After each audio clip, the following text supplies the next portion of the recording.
Hello and welcome again to another day, another dolly.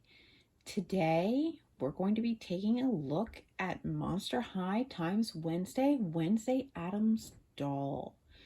Now this doll has been out for a while, but I'm kind of late to the game, just getting a hold of her. So I thought we'd take a look since it's been a moment since I uploaded anything to the channel. I've actually been really busy because I've been drawing people pictures for Christmas presents, and I had like 10 full color traditional art pieces at least to get through. I was I was I was just pumping them out over the past month or so, and finally got a little bit of free time, so I thought, why not take a look at the latest doll I got? Incidentally, I also recently watched Wednesday season 1. Yes, I know it's been out for 2 years, but to me, it's brand new and I really enjoyed it. So without further ado, let's take a look at Miss Wednesday Addams.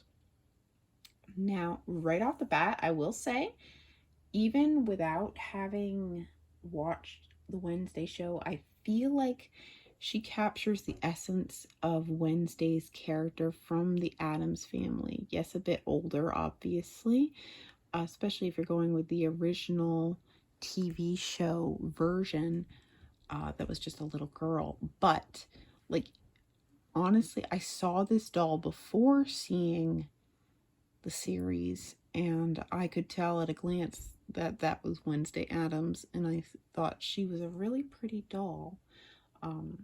And now that I've seen the series, I can say it captures fairly decently Jenna Ortega's portrayal of her as that character, obviously with a Monster High twist. So let's bring her in close and take a proper look at this beauty. So, if you can see her face, she has a silver eyeshadow, and then she has brown eyes with spiderweb detailing in the iris. She has sort of thick but sort of gently colored brows, so they don't feel too, I guess, obtrusive to her other features. It doesn't take over her face. She does also have very delicate looking freckles. Again, I feel like they do a really good job with stuff like that at Monster High, where they don't feel so intense that it just takes over everything, but they're there as sort of that added detail. Her lips are a very dark shade of sort of maroon red. In real life, they're so dark that actually they almost look black in some lighting, which is fitting for Wednesday, being allergic to color as she is. Her hair, she has fringed bangs that are pretty well gelled in place. And tendrils down both sides. Mine's hair is a little bit messed up in the back. It's not going to be noticeable when on display. It is still going to drive me crazy a little bit, but overall, very nice braided pigtails. She does have also a bit of a dimple to her chin, rather like Jenna Ortega. Now the shirt and skirt piece are connected, but they're not fully connected to this jacket. However, the jacket is held down by some threads, and I'm fairly certain I will never get it to lie this flesh against the skirt once I snip those. So I'm not going to do that, sorry. But just know for redressing purposes, for potential play purposes, they are separate pieces. She has a pleather tie that's very nicely done for what it is, and the Nevermore crest with silver detailing on her belt buckle. Again, not fully accurate to the show. It would be sort of up here as like a breast pocket, but considering how much smaller it would have had to be to work with the doll, I get why they did the belt. She has this beautiful, wonderful snapping hand. Like, can we just see that? Hello? With painted black nails? Like, I love that they went the extra mile with that hand mold. Of course, with her pinstripe jacket. She has pretty much the traditional Monster High articulation. But the jacket, or maybe it's just the doll itself, she doesn't feel like she holds the pose as well. There is definitely some pushback, but it's not horrible. You're still going to be able to pose her a decent bit, I feel. Yeah, I don't fear that you're going to pose your Wednesday dolls.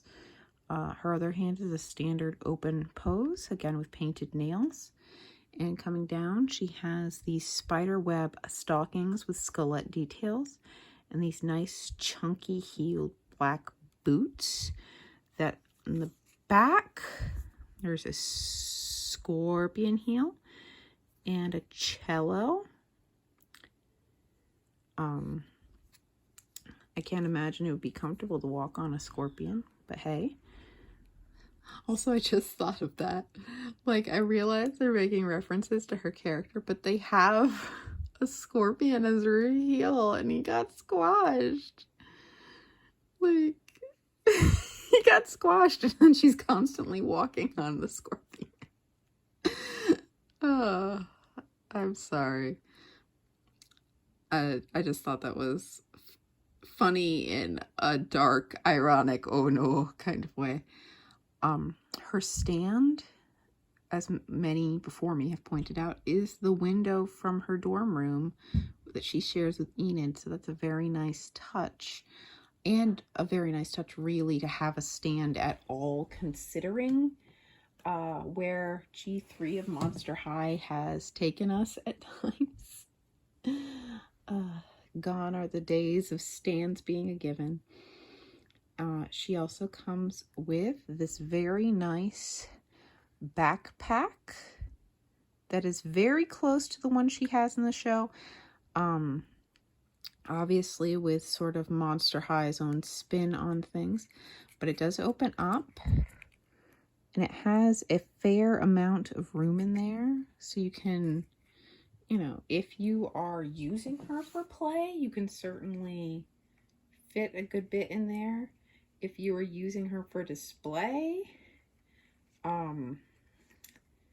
you know, you can also sort of have something definitely poking out of the bag if you wanted to. Sort of like that. Everyone's favorite 5-finger friend. We have Thing. He is, I guess considering there was lady fingers in the original, that was his girlfriend, and she was a very feminine hand compared to Thing. I'm just guessing. But Thing can be a they. That's also a possibility. Focus. There we go. Thing is very nicely sculpted. Decent open grasp. The stitches are sculpted into the palm. Unfortunately, they're not painted on this side. I would have liked to see that, but still, it's impressive that they gave Thing his own sculpt as opposed to just grabbing one of the male Monster High doll hands and calling it a day. And they did make it just the right thickness that it can perch comfortably on Wednesday's shoulder. Also, something I discovered while messing around before recording, he can interlock fingers with open hand Monster High doll. So he can hold hands with Wednesday as besties. If you have the Enid doll, you can have her sort of hold hands with him and they can do manicure.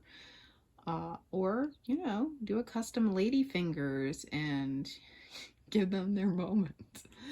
But no, I really think this is a nice, solid, included accessory. Now, we get down to the price point. And that's a necessary evil to discuss with these things. I lucked out. Big Bad Toy Store still has some in stock of this Wednesday in her Nevermore Academy uniform, and they're currently going for $44, I believe, somewhere in that range, which is cheaper than the original suggested retail, around $60. But all your traditional retailers for her have been sold out for a bit now. I don't know if they're going to come back in stock for Black Friday this coming weekend, but like I'm talking Walmart, Target, Amazon, all the big ones, none in stock whatsoever. I really lucked out because people on eBay, of course, want to charge extra for her. And sometimes not even with everything that comes with her. For a doll so new, like she's only been out a couple months, there are people like selling her nude for $60. And, you know, if I'm going to pay the original retail price for her, I want to know that she's going to come with everything, be in decent shape. So, like I said, I lucked out with Big Bad Toy Store, but, you know, she is sort of getting difficult to find now. I also ended up, I don't get to open her yet because she's for my birthday next month, but my husband ordered me Raven Wednesday, and I noticed she immediately like went out of stock on Amazon after he ordered her. Now I don't know if she's come back in stock since, but these dolls, with getting harder to find, just be careful, because like for example, I'm never going to be able to get the paint and back. Yes. Wonderful. Paint It Black fashion pack. Say that 5 times fast. I won't be able to get that. It was originally through Mattel Creations for $25. And because I was late to the party, those are long gone. And people on eBay want $60 for what was originally a $25 fashion pack. And I just don't have the money for that. I don't have the money for an extra, you know, standard Wednesday to be displayed in that outfit. So paying $60 for an outfit that I might occasionally put on a doll, I can't justify that. Maybe, hopefully, maybe Mattel will think about the holidays and bring it back in stock on Mattel Creations. I have no idea, though, to be honest. For the price, the suggested $60, she's a beautiful doll. I mean, for collectors, she might still be worth it at $60. If you're considering her a playline doll, absolutely no. No, no, no. $60 is so much for so little. Like, I guess the stand jacks up the price a bit, but like, you get most of the amount of stuff with a regular Monster High doll for like half the price. Sometimes even a third of the price, really, depending. And even at the $40 price range, depending, if you're getting this for a kid to play with that's not like a super fan of Wednesday, you could easily get 3 to 4 Barbies for the price of one Wednesday Addams. And honestly, most kids would have a lot more fun with more dolls. So I can't say she's worth it in that regard. Now, if you like Wednesday, if you find her on sale, if you even just, you like the Addams family and so you want her for that, all those reasons, I would say yes, she's worth it because she has a unique mold. She is very nicely done. I believe she has saran hair, if I remember hearing correctly. So she's nice. I like her, and I am very glad I managed to get my hands on one. This has been another day, another dolly. Bye.